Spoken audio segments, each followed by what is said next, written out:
부처님께서 가장 엄중하게 경고하신 사람들이 있다. 이들은 겉으로는 평범해 보이지만 속으로는 지옥행 티켓을 예약한 사람들이다. 당신 주변에도 분명히 있을 것이다. 아니, 당신 자신이 그런 사람일 수도 있다. 지금부터 부처님께서 직접 말씀하신 지옥 가는 사람들의 9가지 공통점을 낱낱이 파헤쳐보자. 이 이야기를 듣고 나면 당신의 인생관이 완전히 바뀔 것이다. 왜냐하면 우리가 지금까지 옳다고 생각했던 많은 것들이 실제로는 지옥으로 가는 지름길이었기 때문이다. 먼저 충격적인 사실 하나를 알려주겠다. 부처님께서는 이 세상 사람들 중 대부분이 지옥으로 간다고 말씀하셨다. 정확한 비율로 말하면 99%가 넘는다. 겨우 1%도 안 되는 사람들만이 진정한 해탈을 얻는다. 나머지는 모두 다시 윤회하거나 지옥으로 떨어진다. 이 말이 믿어지는가? 우리 주변에 착하고 선량해 보이는 사람들도 대부분 지옥행이라는 뜻이다. 왜 이런 일이 벌어지는 걸까? 부처님께서는 그 이유를 명확하게 설명해 주셨다. 사람들이 진짜 선악을 구분하지 못하기 때문이다. 겉으로는 선한 일을 하는 것 같지만 실제로는 악업을 쌓고 있다. 본인은 전혀 모른 채 말이다. 이것이 바로 무명의 공포다. 무명이란 진리를 모르는 어리석음을 뜻한다. 이 무명 때문에 사람들은 평생 잘못된 길을 걷는다. 선한 일이라고 생각하며 악업을 쌓고 공덕이라고 생각하며 죄를 짓는다. 그렇다면 도대체 어떤 사람들이 지옥에 가는 걸까? 부처님께서 직접 경전에서 말씀하신 내용을 바탕으로 정확히 알아보자. 첫 번째, 입으로 죄를 짓는 사람들. 부처님께서 가장 무서워하신 것 중 하나가 바로 말의 힘이다. 경전에서는 구업이라고 표현한다. 입으로 짓는 업보 말이다. 많은 사람들이 이것을 가볍게 생각한다. 말 한마디쯤이야 하는 마음으로 함부로 내뱉는다. 하지만 부처님께서는 말의 업보가 신업이나 의업보다 때로는 더 무섭다고 하셨다. 왜냐하면 말은 즉시 상대방에게 상처를 주고 그 상처가 평생 남기 때문이다. 구업에는 4가지 종류가 있다. 거짓말, 이간질, 욕설, 그리고 꼰말이다. 거짓말은 너무나 당연하게 나쁘다는 것을 안다. 하지만 현대인들은 거의 모든 사람이 거짓말을 한다. 작은 거짓말이라고 생각하며 매일 수십 개씩 거짓말을 한다. 상대방을 배려한다는 명목으로 하는 거짓말도 마찬가지다. 선의의 거짓말이라는 것은 존재하지 않는다. 거짓말은 거짓말일 뿐이다. 부처님께서는 거짓말 한 번 하는 것보다 차라리 불 속에 손을 넣는 게 낫다고 하셨다. 그만큼 거짓말의 업보가 무섭다는 뜻이다. 이간질은 더욱 심각하다. 사람과 사람 사이를 갈라놓는 말을 하는 것이다. 직접적으로 하지 않더라도 간접적으로 하는 경우가 많다. 누군가의 험담을 하거나 뒷담화를 하는 것도 이간질에 해당한다. 현대 사회에서 이간질은 일상이 되었다. 회사에서 동료 험담을 하고 가족끼리 서로 흉을 본다. 인터넷에서 익명으로 누군가를 비방하는 것도 이간질이다. 부처님께서는 이간질하는 사람은 혀가 갈라져서 지옥에 떨어진다고 하셨다. 욕설은 말할 것도 없다. 하지만 욕설이 단순히 나쁜 말만을 뜻하는 것은 아니다. 상대방에게 상처를 주는 모든 말이 욕설에 해당한다. 화를 내며 하는 말, 비아냥거리는 말, 무시하는 말 모두 욕설이다. 부모가 자식에게 하는 잔소리도 때로는 욕설이 된다. 꼰말은 가장 교묘한 구업이다. 겉으로는 아름다운 말 같지만 실제로는 상대방을 유혹하거나 현혹시키는 말을 뜻한다. 아첨하는 말, 거짓으로 칭찬하는 말, 상대방의 욕심을 부추기는 말이 모두 꼰말이다. 현대 사회의 마케팅이나 광고 대부분이 꼰말에 해당한다. 소비자를 속여서 물건을 사게 만드는 말들 말이다. 이런 구업을 짓는 사람들은 예외 없이 지옥에 간다. 부처님께서 직접 그렇게 말씀하셨다. 두 번째, 다른 사람을 시기하고 질투하는 사람들. 부처님께서는 시기심을 아수라의 마음이라고 하셨다. 아수라는 끊임없이 싸우고 다투는 존재들이다. 항상 다른 존재들을 시기하고 질투한다. 그래서 평생 괴로움에서 벗어나지 못한다. 시기심이 무서운 이유는 자기 자신을 파괴하기 때문이다. 다른 사람을 해치려는 마음이지만 결국 자기가 더 큰 상처를 입는다. 독을 마시면서 상대방이 죽기를 바라는 것과 같다. 부처님께서는 시기심 때문에 지옥에 가는 사람들의 이야기를 자세히 들려주셨다. 그들은 지옥에서 서로를 물어뜯고 찢어밟기며 영원한 고통을 받는다. 생전에 다른 사람들을 시기했던 만큼 지옥에서도 시기당한다. 현대 사회는 시기심으로 가득하다. SNS를 보면 다른 사람들의 성공을 시기하는 마음이 절로 든다. 동료의 승진을 축하해주면서도 속으로는 시기한다. 친구의 행복한 결혼을 보면서 부러워한다. 이런 마음들이 모두 시기심이다. 세 번째, 남의 것을 탐내는 사람들. 부처님께서 가장 많이 경고하신 것 중 하나가 탐욕이다. 특히 남의 것을 탐내는 마음을 매우 위험하다고 하셨다. 이것을 불투도라고 한다. 남의 것을 훔치지 않고 가져가는 죄다. 직접 훔치지 않더라도 남의 것을 탐내는 마음 자체가 죄가 된다. 왜냐하면 그 마음이 결국 도둑질로 이어지기 때문이다. 마음의 도둑질이 행동의 도둑질보다 먼저다. 탐욕은 끝이 없다. 하나를 얻으면 더 큰 것을 원한다. 더 큰 것을 얻으면 또 다른 것을 원한다. 이런 식으로 탐욕은 계속해서 커진다. 결국 사람을 파멸로 이끈다. 부처님께서는 탐욕 때문에 지옥에 간 사람들의 이야기를 들려주셨다. 그들은 지옥에서 아무리 먹어도 배가 고프고 아무리 마셔도 목이 마르다. 생전에 끝없이 탐냈던 만큼 지옥에서도 끝없이 갈망한다. 하지만 영원히 만족할 수 없다. 현대 사회는 탐욕을 부추기는 사회다. 더 많이 가지라고, 더 많이 소비하라고 끊임없이 유혹한다. 광고는 우리의 탐욕을 자극한다. 없어도 되는 것들을 마치 꼭 필요한 것처럼 포장한다. 그래서 현대인들은 대부분 탐욕에 사로잡혀 있다. 자신이 탐욕스럽다는 것도 모른 채 말이다. 지금까지 세 가지 공통점을 살펴봤다. 하지만 이것은 시작에 불과하다. 부처님께서 말씀하신 지옥 가는 사람들의 특징은 더욱 섬뜩하고 놀랍다. 나머지 6가지는 다음 파트에서 계속될 것이다. 그 전에 이 3가지만으로도 충분히 무서운 진실을 깨달을 수 있을 것이다. 당신은 지금까지의 내용 중에서 몇 개나 해당하는가? 솔직하게 자신을 돌아보기 바란다. 만약 한 가지라도 해당한다면 지금 당장 고치려고 노력해야 한다. 부처님의 경고는 농담이 아니다. 이것은 2500년 전부터 내려온 진리의 말씀이다. 수많은 사람들이 이 경고를 무시하고 살다가 정말로 고통받았다. 현대인들도 마찬가지다. 부처님의 말씀을 옛날 이야기로 치부하며 살고 있지만 업보의 법칙은 여전히 살아있다.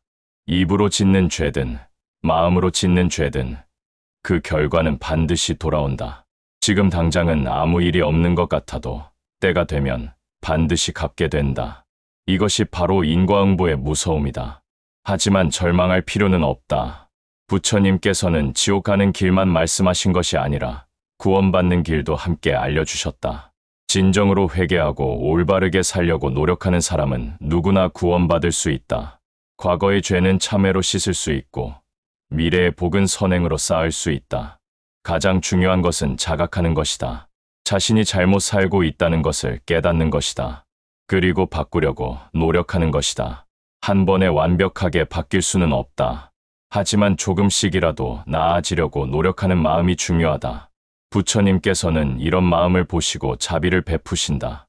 다음 파트에서는 더욱 충격적인 내용들이 기다리고 있다. 분노를 조절하지 못하는 사람들의 말로, 부모에게 불효하는 사람들의 운명, 스승을 배신하는 사람들의 최후에 대해 알아볼 것이다. 그리고 마지막에는 가장 무서운 유형인 알면서도 실천하지 않는 사람들에 대해서도 들을 것이다. 이들은 부처님께서 가장 안타까워하신 사람들이다. 왜냐하면 구원받을 수 있는 모든 조건을 갖추고도 스스로 포기하는 사람들이기 때문이다. 당신도 혹시 이런 사람이 아닌지 깊이 생각해보기 바란다. 많은 현대인들이 이 마지막 유형에 해당한다. 불교에 대해 많이 알고 있으면서도 실천은 전혀 하지 않는 사람들이다. 이론적 지식은 풍부하지만 실제 삶에서는 전혀 다르게 사는 사람들이다. 이런 사람들의 운명이 어떻게 될지는 다음 파트에서 자세히 알아보자. 준비가 되었다면 다음 파트로 넘어가자. 더욱 놀라운 진실들이 당신을 기다리고 있다. 이제 부처님께서 말씀하신 지옥 가는 사람들의 나머지 6가지 특징을 알아보자. 앞에 3가지도 충격적이었지만 이제부터 나올 내용들은 더욱 섬뜩하다. 왜냐하면 우리 모두가 일상에서 쉽게 저지르는 일들이기 때문이다. 그만큼 지옥이 우리와 가깝다는 뜻이기도 하다. 네 번째, 분노를 조절하지 못하는 사람들. 부처님께서는 분노를 가장 무서운 감정이라고 하셨다.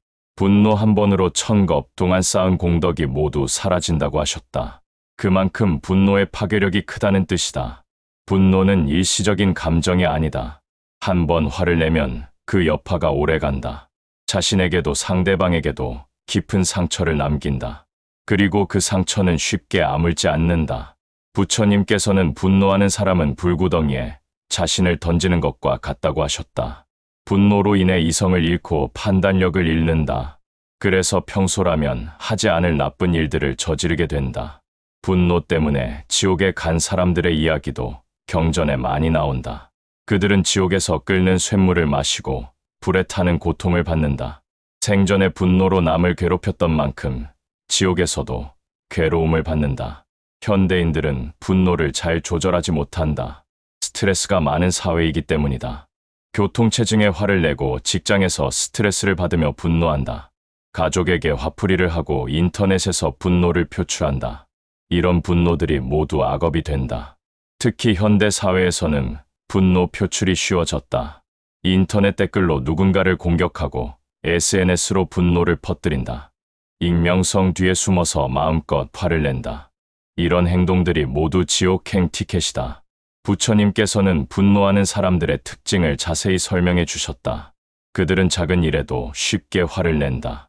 자신의 뜻대로 되지 않으면 참지 못한다.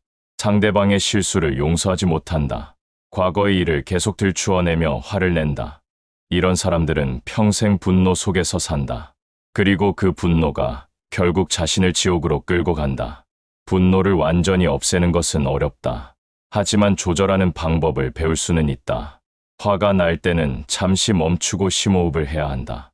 그리고 왜 화가 나는지 차분히 생각해 봐야 한다. 대부분의 분노는 자신의 기대와 현실 사이의 차이에서 온다. 기대를 낮추면 분노도 줄어든다. 무엇보다 분노가 자신에게 독이 된다는 것을 깨달아야 한다. 분노는 상대방보다 자신을 더 많이 해친다. 다섯 번째, 부모에게 불효하는 사람들. 부처님께서 가장 강조하신 덕목 중 하나가 효도다. 부모의 은혜는 하늘보다 높고 바다보다 깊다고 하셨다. 그래서 부모에게 불효하는 것은 가장 큰 죄 중 하나다. 불효에는 여러 종류가 있다. 직접적으로 부모를 해치는 것은 물론이고 부모의 마음을 아프게 하는 것도 불효다. 부모의 말씀을 듣지 않는 것도 불효다. 부모를 무시하거나 소홀히 대하는 것도 불효다. 현대 사회에서는 불효가 일상화되었다. 부모와 떨어져 사는 자식들이 많다. 물질적으로는 도움을 주지만 정신적으로는 소홀히 한다. 부모의 말씀을 잔소리라고 여기고 귀찮아한다. 부모의 가치관과 다르다는 이유로 무시한다. 이런 것들이 모두 불효에 해당한다. 부처님께서는 불효자는 무간지옥에 떨어진다고 하셨다. 무간지옥은 가장 무서운 지옥이다. 그곳에서는 한순간도 쉬지 못하고 고통을 받는다. 그만큼 불효의 죄가 크다는 뜻이다. 부처님께서 들려주신 불효자들의 이야기는 정말 무섭다. 어떤 사람은 부모를 때렸다가 지옥에서 자신의 손이 불에 타는 고통을 받았다. 어떤 사람은 부모에게 욕을 했다가 지옥에서 혀가 뽑히는 고통을 받았다. 어떤 사람은 부모를 무시했다가 지옥에서 눈이 뽑히는 고통을 받았다. 생전에 부모에게 한 행동이 그대로 지옥에서 돌아온 것이다. 현대인들이 가장 쉽게 저지르는 불효는 소홀함이다. 바쁘다는 핑계로 부모님께 안부 인사를 드리지 않는다. 명절에만 형식적으로 찾아뵙고 평소에는 연락하지 않는다. 부모님이 외로워하셔도 자신의 일이 더 중요하다고 생각한다. 이런 것들이 모두 부처님께서 말씀하신 불효에 해당한다. 효도는 단순히 물질적 지원이 아니다. 부모의 마음을 편안하게 해드리는 것이 진정한 효도다. 자주 안부를 묻고 말씀을 잘 들어드리는 것이다. 부모의 뜻에 거스르지 않고 기쁘게 해드리는 것이다. 부처님께서는 효자에게는 특별한 복이 있다고 하셨다. 부모에게 효도하는 것만으로도 천상에 태어날 수 있다고 하셨다. 반대로 불효자에게는 반드시 재앙이 따른다. 현세에서부터 불행이 시작되고 내세에는 지옥에 떨어진다. 6번째, 스승을 무시하거나 배신하는 사람들. 부처님께서는 스승의 은혜를 부모의 은혜와 같다고 하셨다. 스승은 우리에게 지혜를 주는 존재이기 때문이다. 육체를 낳아주신 분이 부모라면 정신을 낳아주신 분이 스승이다. 그래서 스승에 대한 예의는 매우 중요하다. 스승을 무시하거나 배신하는 것은 큰 죄가 된다. 스승의 가르침을 받고서도 감사하지 않는 것도 죄다. 스승을 이용해서 이익을 얻고 나서 버리는 것은 더 큰 죄다. 현대 사회에서는 스승에 대한 예의가 사라졌다. 학교에서 선생님을 무시하는 학생들이 많다. 직장에서 상사를 뒤에서 험담하는 부하 직원들이 많다. 배운 것은 많이 배우면서도 가르쳐준 사람에게는 감사하지 않는다. 심지어 스승을 이용해서 성공한 후에는 스승을 부정하기도 한다. 이런 행동들이 모두 스승에 대한 배신이다. 부처님께서는 스승을 배신한 사람들도 지옥에 간다고 하셨다. 그들은 지옥에서 혀가 뽑히고 입이 찢어지는 고통을 받는다. 생전에 스승을 비방했던 입으로 고통을 받는 것이다. 스승에 대한 배신이 특히 무서운 이유는 지혜에 대한 배신이기 때문이다. 스승은 단순히 지식을 전달하는 사람이 아니다. 인생의 방향을 제시해주는 사람이다. 그런 스승을 배신한다는 것은 진리 자체를 배신하는 것이다. 부처님께서는 이런 사람들을 가장 불쌍히 여기셨다. 왜냐하면 스스로 구원의 길을 차단하는 사람들이기 때문이다. 스승에 대한 예의는 평생 지켜야 할 덕목이다. 비록 스승과 헤어졌더라도 은혜는 잊으면 안 된다. 스승의 가르침을 다른 사람들에게 전해주는 것도 스승에 대한 보답이다. 현대인들이 특히 조심해야 할 것은 인터넷 시대의 스승 배신이다. 온라인으로 배운 것들에 대해서도 감사하는 마음을 가져야 한다. 무료로 좋은 가르침을 받았다면 더욱 감사해야 한다. 그런데 많은 사람들이 당연하게 여기고 감사하지 않는다. 이런 마음가짐도 스승에 대한 불경이다. 7번째, 약한 존재들을 괴롭히는 사람들. 부처님께서 특히 강조하신 것이 자비심이다. 모든 생명체에 대한 사랑과 연민의 마음이다. 특히 자신보다 약한 존재들을 보호하고 도와야 한다고 하셨다. 그런데 많은 사람들이 정반대로 행동한다. 자신보다 약한 존재들을 괴롭히고 이용한다. 동물을 학대하거나 아이들을 괴롭히는 것이 대표적이다. 부하 직원을 괴롭히거나 노인을 무시하는 것도 마찬가지다. 힘이 있다고 해서 힘없는 사람들을 함부로 대하는 것이다. 부처님께서는 이런 사람들을 가장 미워하셨다. 자비심이 없는 사람은 부처의 가르침과 정반대로 살고 있기 때문이다. 이런 사람들은 예외 없이 지옥에 간다. 그들은 지옥에서 자신이 괴롭혔던 만큼 괴로움을 받는다. 자신보다 강한 존재들에게 끝없이 괴롭힘을 당한다. 현대 사회에는 약한 존재들을 괴롭히는 일들이 너무 많다. 직장 내 괴롭힘, 학교 폭력, 아동학대, 동물학대 등이 끊이지 않는다. 힘 있는 사람들이 힘없는 사람들을 짓밟는 일들이 일상화되었다. 이런 것들이 모두 지옥행 티켓이다. 부처님께서는 약한 존재를 괴롭히는 사람들의 말로를 자세히 설명해 주셨다. 어떤 사람은 동물을 학대했다가 지옥에서 짐승으로 태어나 똑같이 학대받았다. 어떤 사람은 아이를 때렸다가 지옥에서 작은 몸으로 거대한 고통을 받았다. 어떤 사람은 부하 직원을 괴롭혔다가 지옥에서 더 강한 존재에게 괴롭힘당했다. 생전의 행동이 그대로 돌아온 것이다. 자비심을 기르는 것은 어려운 일이 아니다. 자신보다 약한 존재들을 보호하려는 마음만 있으면 된다. 도움을 줄 수 없다면 최소한 해치지는 말아야 한다. 길에서 만나는 동물들에게도 친절하게 대하고 어린아이들을 보호해주고 어려운 사람들을 도와줘야 한다.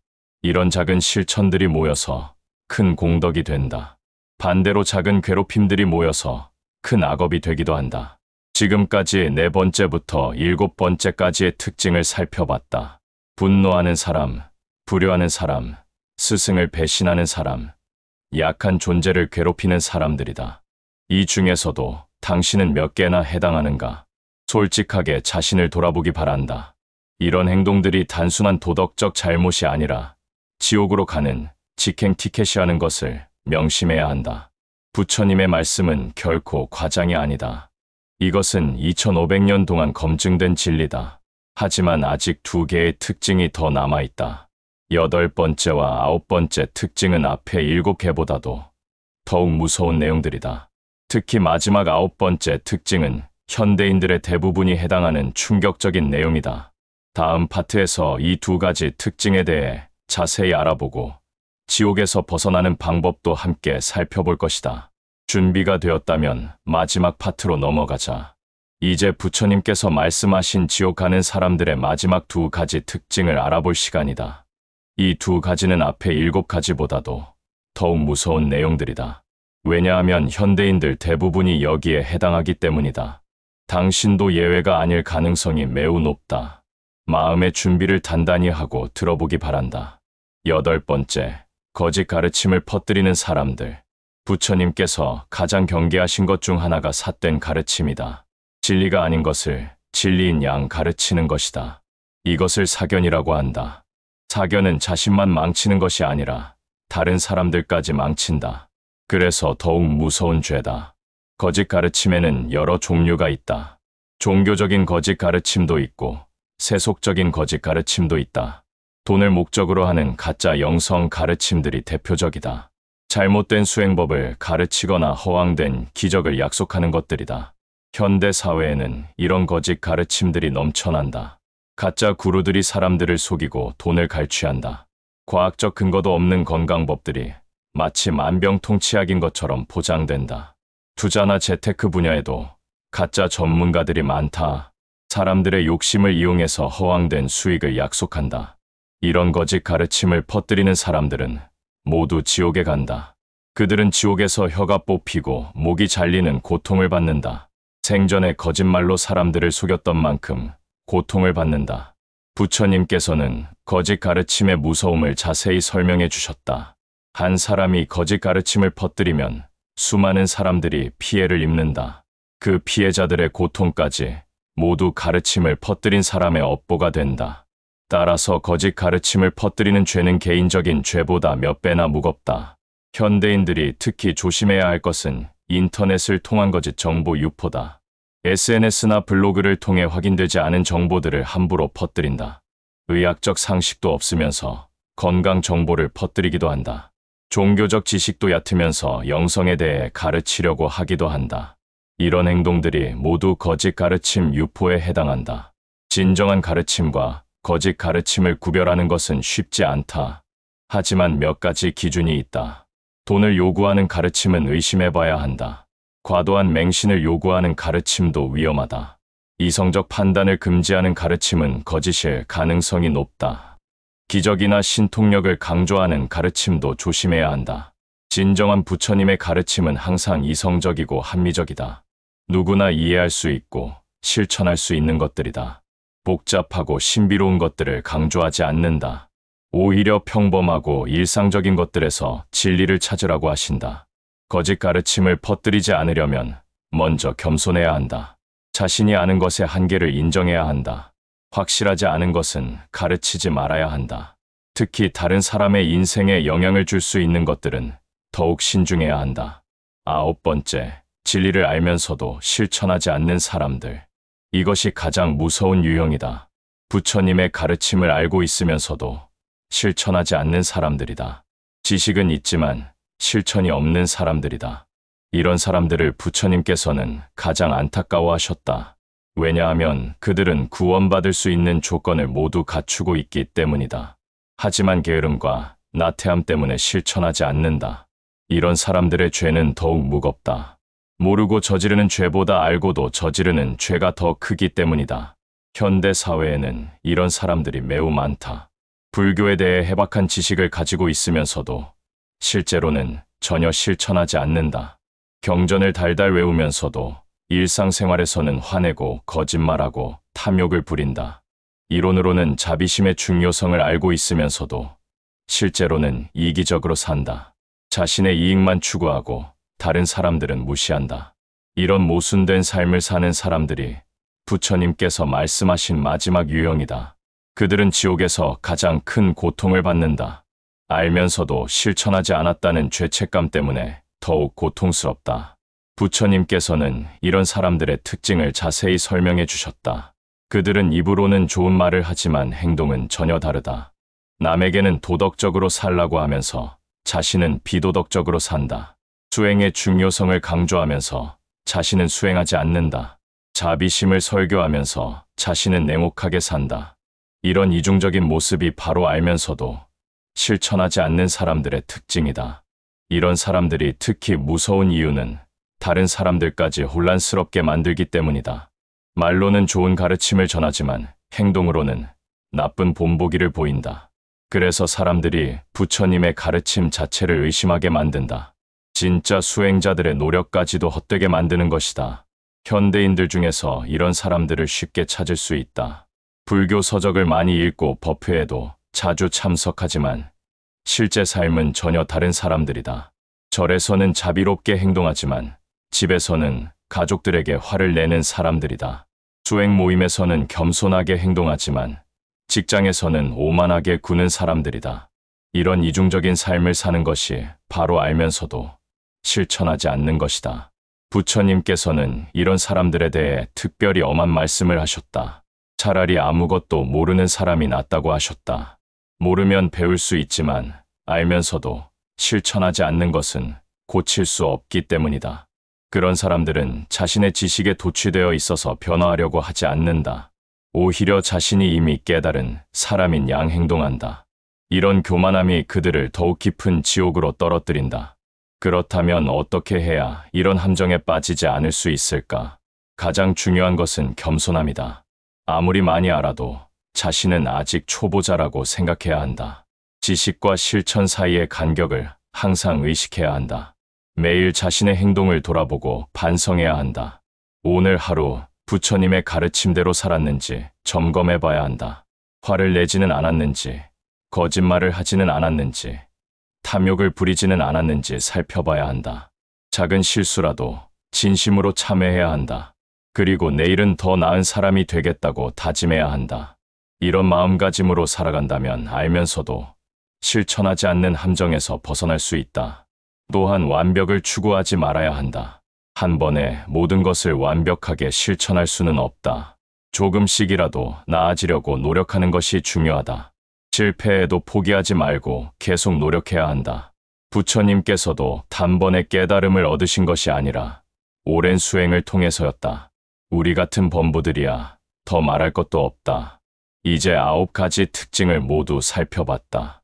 입으로 죄를 짓는 사람, 시기하는 사람, 탐욕스러운 사람, 분노하는 사람, 불효하는 사람, 스승을 배신하는 사람, 약한 존재를 괴롭히는 사람, 거짓 가르침을 퍼뜨리는 사람, 그리고 알면서도 실천하지 않는 사람이다.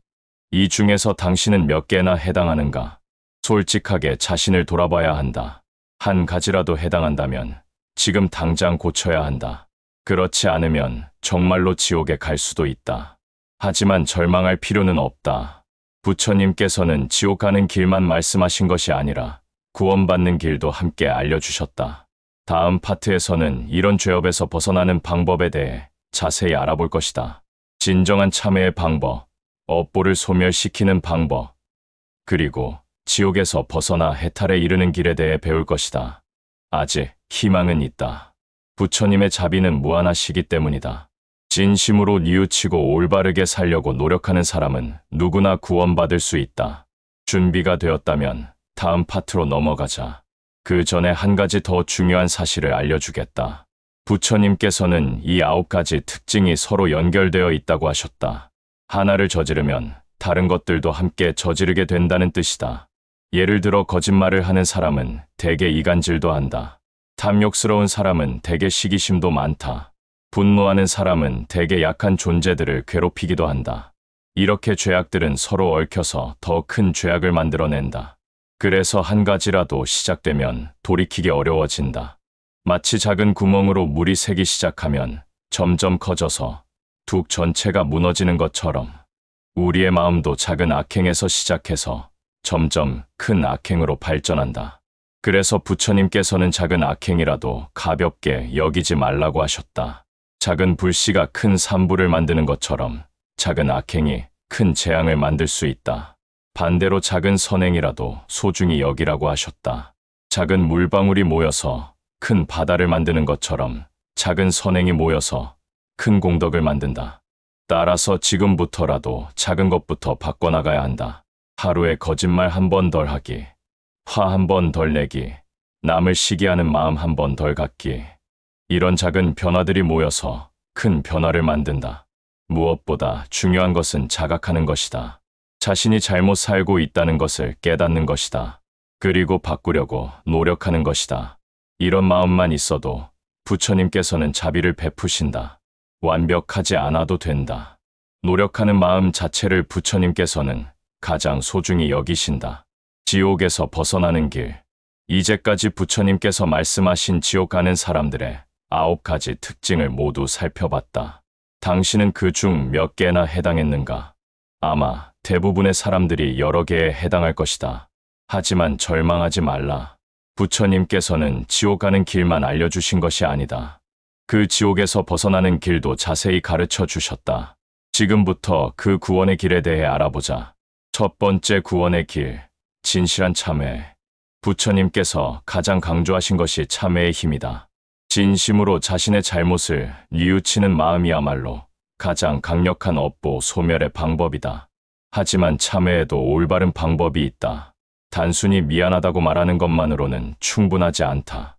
진정한 참회에는 4가지 조건이 있다. 첫째, 자신의 잘못을 정확히 인식해야 한다. 무엇을 잘못했는지 구체적으로 알아야 한다. 막연하게 잘못했다고 하는 것이 아니라 언제 무엇을 어떻게 잘못했는지 명확히 해야 한다. 둘째, 진심으로 후회해야 한다. 형식적인 후회가 아니라 마음 깊은 곳에서 우러나오는 후회여야 한다. 자신의 행동으로 인해 상처받은 사람들을 생각하며 진정으로 미안해해야 한다. 셋째, 다시는 그런 잘못을 저지르지 않겠다고 다짐해야 한다.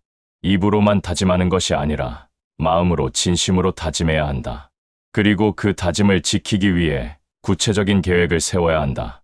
넷째, 가능하다면 피해를 복구해야 한다. 상대방에게 사과하고 손해를 배상하고 관계를 회복하려고 노력해야 한다. 물질적 피해뿐만 아니라 정신적 피해도 복구하려고 해야 한다. 이 4가지 조건을 모두 갖춘 참회만이 진정한 참회다. 부처님께서는 이런 참회의 힘이 어떤 죄업보다도 강하다고 하셨다. 1000겁 동안 지은 죄라도 한순간의 진실한 참회로 씻을 수 있다고 하셨다. 실제로 경전에는 큰 죄를 지은 사람들이 참회를 통해 구원받은 이야기들이 많이 나온다. 아들을 죽이려 했던 아버지가 참회를 통해 성인이 된 이야기도 있고, 수많은 사람을 죽인 강도가 참회를 통해 해탈한 이야기도 있다. 부처님의 제자 중에는 과거에 악한 일을 많이 했던 사람들이 많았다. 하지만 그들은 모두 진심으로 참회하고 새로운 삶을 살았기 때문에 구원받을 수 있었다. 참회는 과거의 죄를 씻어주는 것뿐만 아니라 미래의 복을 가져다 주기도 한다. 진심으로 참회하는 사람에게는 부처님의 가호가 함께한다. 두 번째 구원의 길, 선업 쌓기. 과거의 악업을 참회로 씻었다면 이제는 새로운 선업을 쌓아야 한다. 선업을 쌓는 방법은 악업의 정반대다. 거짓말 대신 진실을 말하고 이간질 대신 화해를 도모하고 욕설 대신 좋은 말을 해야 한다. 시기심 대신 타인의 성공을 축하해주고 탐욕 대신 만족하는 마음을 갖고 분노 대신 자비심을 발휘해야 한다. 부모님께 효도하고 스승을 존경하고 약한 존재들을 보호해야 한다. 올바른 가르침을 전하고 배운 것을 실천해야 한다. 이런 선업들이 쌓이면 과거의 악업을 상쇄시킬 뿐만 아니라 미래의 복을 가져다 준다. 부처님께서는 선업의 힘에 대해 자세히 설명해 주셨다. 하나의 선업은 10개의 악업을 상쇄시킬 수 있다고 하셨다. 그만큼 선업의 힘이 강하다는 뜻이다. 특히 자비심을 바탕으로 한 선업은 그 효과가 더욱 크다. 자신의 이익을 생각하지 않고 오직 남을 위해 하는 선업은 무량한 공덕을 가져다 준다. 세 번째 구원의 길, 올바른 수행. 참회와 선업만으로는 완전한 구원에 이를 수 없다. 근본적인 변화가 필요하다. 그것이 바로 수행이다. 수행이란 자신의 마음을 다스리는 것이다. 탐욕과 분노와 어리석음을 제거하고 자비와 지혜와 정념을 기르는 것이다. 부처님께서 가르쳐 주신 수행법은 여러 가지가 있다. 가장 기본이 되는 것이 계율을 지키는 것이다. 계율은 단순한 규칙이 아니라 마음을 정화시키는 도구다. 계율을 지키면 마음이 평온해지고 지혜가 생긴다. 다음으로 중요한 것이 선정수행이다. 마음을 한 곳에 집중시켜서 번뇌를 제거하는 수행이다. 명상이나 염불이 대표적인 선정수행이다. 마지막으로 지혜수행이다. 부처님의 가르침을 깊이 공부하고 실상을 올바르게 보는 수행이다. 이 세 가지 수행을 계속하면 마음이 점점 정화된다. 탐욕과 분노가 줄어들고 자비와 지혜가 늘어난다. 그러면 자연스럽게 악업을 짓지 않게 되고 선업을 많이 쌓게 된다. 네 번째 구원의 길. 부처님께 귀해. 하지만 혼자 힘으로 수행하기는 어렵다. 인간의 의지력에는 한계가 있기 때문이다. 그래서 부처님께서는 삼보에 귀의하라고 하셨다. 삼보란 부처님과 법과 승가를 뜻한다. 부처님께 귀의한다는 것은 부처님을 진정한 스승으로 받아들인다는 뜻이다. 부처님의 가르침을 믿고 따르겠다는 의지의 표현이다. 법에 귀의한다는 것은 부처님의 가르침을 진리로 받아들인다는 뜻이다. 그 가르침에 따라 살겠다는 다짐이다. 승가에 귀의한다는 것은 부처님의 제자들과 함께 수행하겠다는 뜻이다. 혼자가 아니라 공동체와 함께 수행하겠다는 의지다. 삼보에 귀의하면 부처님의 가호를 받게 된다. 수행에 장애가 생겨도 극복할 수 있는 힘을 얻게 된다. 무엇보다 올바른 길로 갈 수 있는 안내를 받게 된다. 다섯 번째 구원의 길. 지속적인 정진. 구원의 길은 하루아침에 완성되지 않는다. 평생에 걸친 지속적인 노력이 필요하다. 매일매일 자신을 돌아보고 잘못된 것은 고치고 부족한 것은 채워나가야 한다. 포기하고 싶을 때도 있고 게을러지고 싶을 때도 있다. 하지만 그럴 때마다 초심을 되돌아봐야 한다. 지옥의 고통을 생각하고 구원의 소중함을 생각해야 한다.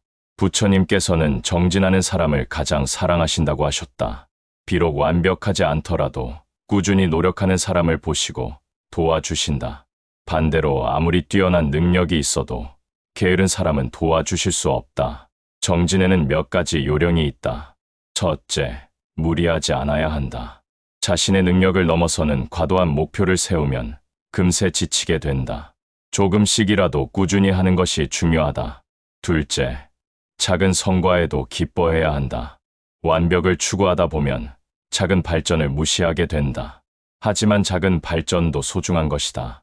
그런 기쁨이 계속 정진할 수 있는 동력이 된다. 셋째, 동반자를 만들어야 한다. 혼자 정진하기는 어렵다. 같은 목표를 가진 사람들과 함께하면 서로 격려하며 지속할 수 있다. 여섯 번째 구원의 길, 자비심 기르기. 부처님께서 가장 강조하신 덕목이 자비심이다. 자비심은 모든 선업의 근본이다. 자비심이 있으면 자연스럽게 악업을 짓지 않게 된다. 상대방을 해치고 싶은 마음이 들지 않기 때문이다. 반대로 선업을 하고 싶은 마음이 저절로 생긴다. 자비심을 기르는 방법은 여러 가지가 있다. 가장 기본은 자신부터 사랑하는 것이다. 자신을 미워하는 사람은 다른 사람도 사랑할 수 없다. 자신의 행복을 진심으로 바라는 마음을 가져야 한다. 그 다음에는 가족들을 사랑하는 마음을 기른다. 부모님과 배우자와 자녀들의 행복을 진심으로 바란다. 그 사랑의 범위를 점점 넓혀간다. 친척, 친구, 이웃, 동료들까지 사랑의 대상으로 확장한다. 마지막에는 모든 중생을 사랑하는 마음을 갖는다. 심지어 자신을 해치는 원수까지도 사랑할 수 있게 된다. 이런 무차별적인 자비심을 기르는 것이 부처님의 가르침이다. 일곱 번째 구원의 길, 지혜 기르기. 자비심과 함께 중요한 것이 지혜다. 지혜가 없으면 선의로 한 일이 오히려 해가 될 수도 있다. 올바른 지혜가 있어야 올바른 행동을 할 수 있다. 지혜를 기르는 방법도 여러 가지가 있다. 첫째, 부처님의 가르침을 공부해야 한다. 경전을 읽고 법문을 듣고 선지식의 가르침을 받아야 한다. 둘째, 깊이 사색해야 한다. 배운 내용을 그냥 받아들이지 말고 깊이 생각해봐야 한다. 왜 그런지, 어떤 의미인지, 내 삶에는 어떻게 적용할지 고민해야 한다. 셋째, 직접 경험해야 한다. 아무리 이론을 많이 알아도 직접 실천해보지 않으면 진정한 지혜가 되지 않는다. 실제로 수행하고 실제로 적용해보면서 체득해야 한다. 이런 지혜가 쌓이면 어떤 상황에서도 올바른 판단을 할 수 있게 된다. 유혹이 와도 넘어가지 않고 어려움이 와도 굴복하지 않는다. 마지막 희망의 메시지. 지금까지 지옥에서 벗어나는 7가지 방법을 알아봤다. 진실한 참회, 선업 쌓기, 올바른 수행, 삼보, 귀해, 지속적인 정진, 자비심 기르기, 지혜 기르기가 그것이다. 이 7가지를 모두 완벽하게 할 필요는 없다. 하나씩이라도 정성껏 실천한다면 분명히 변화가 있을 것이다. 부처님의 자비는 무한하시다. 진심으로 구원을 바라는 사람을 외면하지 않으신다. 아무리 큰 죄를 지었어도 진정으로 뉘우치고 바뀌려고 노력한다면 반드시 도와주신다. 지옥은 영원한 곳이 아니다. 업보가 닿으면 다시 인간으로 태어날 기회가 온다. 그때까지 포기하지 말고 계속 노력해야 한다. 현재 인간으로 태어나서 부처님의 가르침을 들을 수 있다는 것 자체가 큰 복이다. 이 기회를 놓치지 말고 지금 당장 시작해야 한다. 내일이 아니라 오늘, 나중이 아니라 지금 시작해야 한다. 마지막 파트에서는 구체적인 실천 방법과 일상생활에서 적용할 수 있는 방법들을 알아볼 것이다. 일상생활에서 실천하는 구체적 방법. 이제 마지막으로 부처님의 가르침을 일상생활에서 구체적으로 어떻게 실천할 수 있는지 알아보자. 아무리 좋은 가르침이라도 실천하지 않으면 아무 소용이 없다. 특히 현대인들은 바쁜 일상 속에서 수행할 시간을 내기 어렵다. 하지만 조금만 지혜를 발휘하면 일상생활 자체가 수행이 될 수 있다. 아침에 일어나서 해야 할 일들. 매일 아침 일어나면 가장 먼저 해야 할 일이 있다. 바로 어제 하루를 돌아보는 것이다. 어제 지은 죄가 있다면 진심으로 참회해야 한다. 거짓말을 했다면 왜 그런 말을 했는지 반성하고 앞으로는 하지 않겠다고 다짐해야 한다. 누군가에게 화를 냈다면 그 원인을 찾아보고 용서를 구해야 한다. 이런 참회의 시간을 매일 가지면 점점 죄를 덜 짓게 된다. 참회 후에는 오늘 하루 계획을 세워야 한다. 어떤 선업을 할 것인지, 어떤 수행을 할 것인지 구체적으로 계획해야 한다. 부모님께 안부 인사를 드릴 것인지, 어려운 사람을 도와줄 것인지, 화를 내지 않고 살 것인지 등을 미리 정해놓아야 한다. 그리고 삼보에 귀의하는 마음으로 하루를 시작해야 한다. 부처님께서 오늘 하루도 올바른 길로 인도해 주시기를 간구해야 한다. 이런 아침 의식을 습관화하면 하루 종일 마음이 다르다. 말할 때 지켜야 할 원칙들. 부처님께서 가장 경계하신 구업을 피하려면 말할 때 몇 가지 원칙을 지켜야 한다. 첫 번째 원칙은 진실만 말하는 것이다. 아무리 작은 거짓말이라도 하지 말아야 한다. 상대방을 배려한다는 핑계로 하는 거짓말도 마찬가지다. 진실을 말하되 상대방이 상처받지 않도록 표현을 부드럽게 해야 한다. 두 번째 원칙은 남의 험담을 하지 않는 것이다. 아무리 그 사람이 잘못했다고 해도 없는 곳에서 험담하면 안 된다. 불만이 있으면 직접 그 사람에게 말하거나 아니면 참아야 한다. 세 번째 원칙은 좋은 말만 하는 것이다. 상대방을 기쁘게 하고 격려하고 칭찬하는 말을 해야 한다. 설령 비판을 해야 할 때도 상대방의 인격을 존중하는 방식으로 해야 한다. 네 번째 원칙은 필요한 말만 하는 것이다. 쓸데없는 잡담이나 시간 낭비가 되는 말은 하지 않아야 한다. 특히 다른 사람의 시간을 빼앗는 말은 삼가야 한다. 이런 원칙들을 지키면 구업을 피할 수 있고 좋은 인간관계를 맺을 수 있다. 마음을 다스리는 방법들. 시기심이나 탐욕이나 분노 같은 나쁜 마음이 일어날 때는 즉시 대처해야 한다. 방법은 의외로 간단하다. 첫째, 그런 마음이 일어났다는 것을 자각하는 것이다. 무의식 중에 나쁜 마음을 품고 있으면 더 커진다. 하지만 자각하는 순간 그 마음은 힘을 잃는다. 둘째, 왜 그런 마음이 일어났는지 원인을 찾아보는 것이다. 대부분의 경우 자신의 기대와 현실 사이의 차이 때문이다. 기대를 조절하면 나쁜 마음도 줄어든다. 셋째, 그 마음의 결과를 생각해보는 것이다. 시기심을 품으면 결국 자신만 괴롭다. 분노하면 자신과 상대방 모두 상처받는다. 탐욕을 부리면 결국 더 큰 고통을 받는다. 이런 결과를 미리 생각하면 나쁜 마음을 억제할 수 있다. 넷째, 반대되는 좋은 마음을 일으키는 것이다. 시기심이 일어나면 상대방의 행복을 축하하는 마음을 일으킨다. 분노가 일어나면 자비심을 일으킨다. 탐욕이 일어나면 만족하는 마음을 일으킨다. 이런 연습을 계속하면 점점 마음이 깨끗해진다. 부모님께 효도하는 구체적 방법들. 부처님께서 가장 강조하신 효도를 실천하는 방법은 여러 가지가 있다. 물질적 효도도 중요하지만 정신적 효도가 더 중요하다. 첫째, 정기적으로 안부를 묻는다. 바쁘더라도 최소한 일주일에 한 번은 안부 전화를 드려야 한다. 부모님의 건강, 상태나 생활 상황을 관심 있게 물어봐야 한다. 둘째, 부모님의 말씀을 잘 듣는다. 설령 그 말씀이 구시대적이라고 생각되더라도 일단은 들어야 한다. 부모님의 경험과 지혜를 존중하는 마음을 가져야 한다. 셋째, 부모님을 기쁘게 해드린다. 작은 선물이나 맛있는 음식을 해드리는 것도 좋다. 하지만 가장 좋은 것은 착하게 사는 모습을 보여드리는 것이다. 넷째, 부모님의 건강을 챙겨드린다. 정기 검진을 받으시도록 도와드리고 아프실 때는 정성껏 간병해드린다. 몸이 불편하시면 대신 해드릴 일들을 찾아서 한다. 다섯째, 부모님의 뜻을 거스르지 않는다. 물론 잘못된 것까지 무조건 따를 필요는 없다.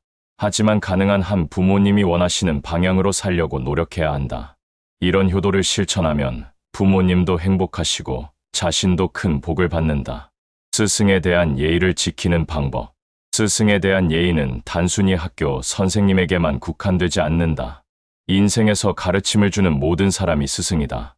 상사, 선배, 책의 저자, 강사, 종교 지도자 등이 모두 스승이 될 수 있다. 첫째, 감사하는 마음을 갖는다. 아무리 작은 가르침이라도 받았다면 감사해야 한다. 그 가르침이 자신의 성장에 도움이 되었다면 더욱 감사해야 한다. 둘째, 예의를 갖춰 대한다. 말씨나 태도에서 존경하는 마음이 드러나야 한다. 스승 앞에서는 겸손하고 공손한 모습을 보여야 한다. 셋째, 가르침을 소중히 여긴다. 배운 내용을 깊이 생각하고 실천하려고 노력해야 한다. 그냥 듣고 흘려보내면 스승에 대한 예의가 아니다. 넷째, 다른 사람들에게도 전한다. 좋은 가르침은 혼자만 간직하지 말고 다른 사람들과도 나눠야 한다. 그것이 스승에 대한 보답이기도 하다. 약한 존재를 보호하는 방법. 자비심을 기르기 위해서는 약한 존재들을 보호하고 도와야 한다. 일상생활에서 실천할 수 있는 방법들이 많다. 첫째, 동물을 사랑한다. 길에서 만나는 동물들을 함부로 대하지 않는다. 가능하면 먹이를 주거나 보호해준다. 동물 학대를 목격하면 신고하거나 제지한다. 둘째, 어린이를 보호한다. 아이들이 위험에 처했을 때는 도와준다. 다른 어른들이 아이를 학대하는 것을 보면 막아선다. 자신의 아이뿐만 아니라 다른 아이들도 사랑으로 대한다. 셋째, 노인을 공경한다. 버스나 지하철에서 자리를 양보한다. 길에서 도움이 필요한 노인을 만나면 기꺼이 도와드린다. 노인을 무시하거나 귀찮아하지 않는다. 넷째, 장애인을 배려한다. 장애인의 어려움을 이해하고 도움을 준다. 장애인을 차별하거나 동정의 눈으로 보지 않는다. 다섯째, 사회적 약자를 돕는다. 가난한 사람, 병든 사람, 외로운 사람들을 도와준다. 자선 활동에 참여하거나 봉사활동을 한다. 일터에서 실천하는 방법. 직장에서도 부처님의 가르침을 실천할 수 있다. 첫째, 정직하게 일한다. 회사의 돈이나 시간을 함부로 사용하지 않는다. 업무를 성실히 수행하고 거짓 보고를 하지 않는다. 둘째, 동료들과 화목하게 지낸다. 경쟁 상대라고 해서 해치려 하지 않는다. 오히려 서로 도와가며 함께 성장하려고 한다. 셋째, 상사를 존경한다. 비록 마음에 들지 않더라도 지위는 존중해야 한다. 뒤에서 욕하지 말고 건설적인 의견을 제시한다. 넷째, 부하 직원을 사랑한다. 권위를 남용해서 괴롭히지 않는다.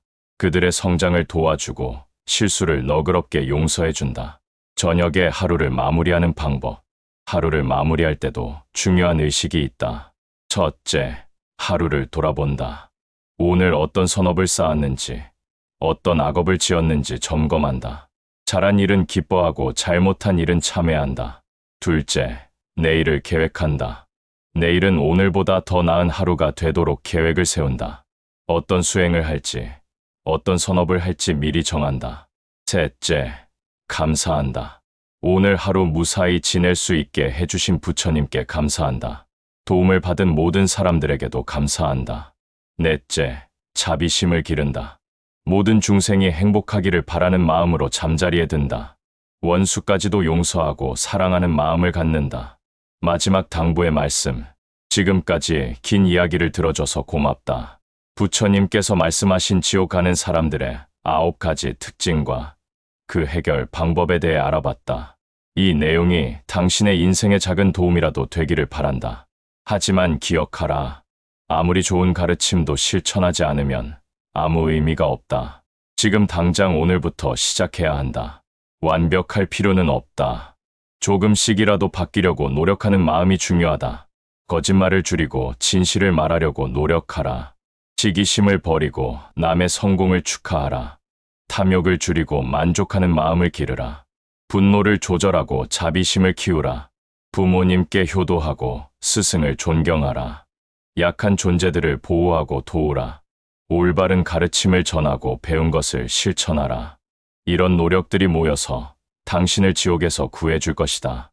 부처님의 자비는 무한하시다. 진심으로 노력하는 사람을 결코 버리지 않으신다. 비록 넘어져도 다시 일어서면 된다.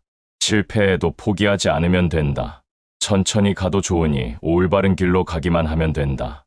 마지막으로 모든 중생이 고통에서 벗어나고 진정한 행복을 얻기를 간절히 기원한다. 부처님의 자비가 당신과 함께 하기를 빈다. 나무아미타불 관세음보살. 끝.